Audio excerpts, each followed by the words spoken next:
balik lagi bersama aku Febrianti dalam pembelajaran PPKN.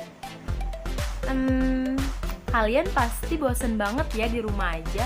Sama kok, aku juga bosen banget di rumah aja. Tapi kalian harus tetap semangat ya dalam mencari ilmu meskipun di rumah aja nih.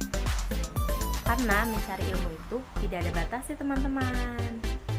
Seperti sekarang ini nih, kita akan belajar tentang norma dan keadilan. Tunggu dulu. Sebelum kita lanjut ke materinya, kita harus tahu dulu nih, apa sih tujuan dari pembelajaran kita kali ini? Tujuan dari pembelajaran kita kali ini itu ada 3 ya teman-teman. Yang pertama itu adalah dapat mensyukuri keberadaan dari norma dan keadilan. Yang kedua adalah dapat mendeskripsikan macam-macam norma. Dan yang ketiga adalah dapat memahami arti penting dari norma dan keadilan. Semoga kalian tetap menyaksikan video ini sampai akhir ya. Nah, tadi kan materi kita itu tentang norma dan keadilan. Dari tadi juga kita sudah berbicara tentang norma gitu. Jadi sebenarnya norma itu apa sih? Norma itu adalah aturan atau kaidah yang dijadikan sebagai pedoman untuk seseorang dalam bertindak ataupun bertingkah laku dalam kehidupan di lingkungan masyarakat. Jadi apabila seseorang itu berada dalam lingkungan masyarakat yang terdapat norma, maka seseorang ini harus mentaati norma-norma yang ada dalam kehidupan masyarakat. Kalian sudah mengetahui kan norma itu apa? Kira-kira ada berapa macam sih norma itu menurut sumber dan sanksinya? Norma itu ada 4 macam ya teman-teman menurut sumber dan sanksinya. Apa aja tuh 4 macamnya? Yang pertama adalah norma agama. Norma agama ini seperti yang kita ketahui kan, bahwa negara Indonesia itu kan beragam, termasuk dengan agamanya. Negara Indonesia juga merupakan negara yang beragama, di mana negara mengakui agama-agama yang ada pada negara Indonesia, seperti agama Islam, agama Hindu, agama Buddha, dan agama lainnya. Nah, norma agama ini berasal dari mana sih? Bersumber dari apa sih? Norma agama ini bersumber dari kitab-kitab suci pada tiap-tiap agama tersebut. Tuh. Seperti yang kita ketahui juga kan, bahwa setiap kitab itu pasti mengajarkan kebaikan dan melarang melakukan keburukan.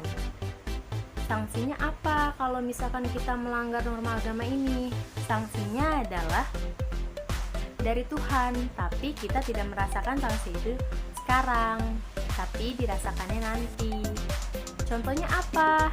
Contohnya itu seperti kita itu rajin beribadah. Bagi muslim melaksanakan kewajibannya menjalankan sholat lima waktu, ataupun yang non muslim bisa ibadah ke gereja atau wihara ataupun yang lainnya.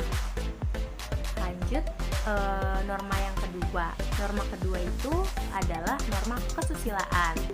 Norma kesusilaan ini berkaitan dengan kesusilaan, di mana sumbernya itu berasal dari hati nurani kita sendiri.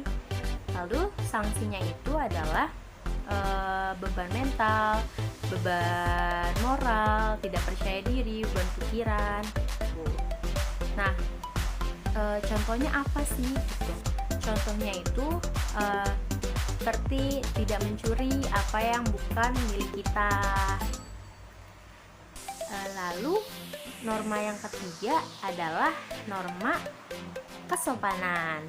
Norma kesopanan ini erat kaitan dengan kesopanan, bersumber dari masyarakat, di mana norma ini yang mengatur kita dalam pertemanan. Misalnya kita itu lagi melewati kerumunan orang tua yang sedang berbicara, kita tidak boleh meludah di depan mereka. Nah, sanksinya apa kalau misal kita melakukan itu? Sanksinya adalah pengucilan dari masyarakat atau sanksi sosial. Lalu yang terakhir itu ada norma hukum. Norma hukum merupakan norma yang sanksinya itu paling berat dari keempat norma yang ada. Kenapa paling berat? Karena norma hukum ini dibuat oleh badan yang berwenang. dan sanksinya itu bisa berupa tahanan, kurungan ataupun denda.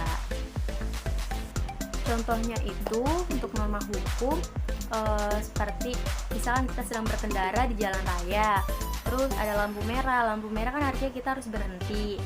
Nah, maka kita harus berhenti. Terus contoh lainnya apa? Norma hukum. Norma hukum contohnya kita sebagai warga negara yang baik, kita membayar pajak.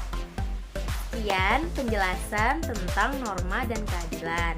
Semoga kalian semua yang menonton video ini dapat memperoleh ilmu baru ya. Terima kasih. Bye.